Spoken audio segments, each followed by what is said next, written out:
আপু ডিভোর্স দিবেন মানে? হ্যাঁ ম্যাডাম, ডিভোর্স দিব তাকে আমি। কিন্তু কি কারণে আপনি আপনার হাজবেন্ডকে ডিভোর্স দিবেন? সত্যি বলতে ম্যাডাম, আমি একটা গরিব ঘরের মেয়ে, ওর শখ আহ্লাদ আমি পূরণ করতে পারি না।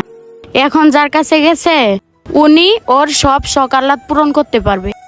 আমি চাই ও ভালো থাকুক, সুখে থাকুক। আপু, আমি এখন বেতন পাই 15,000 টাকা, আর এখনো যার সাথে রিলেশন করে আপনাদের মতো বড় লোকের মেয়ে।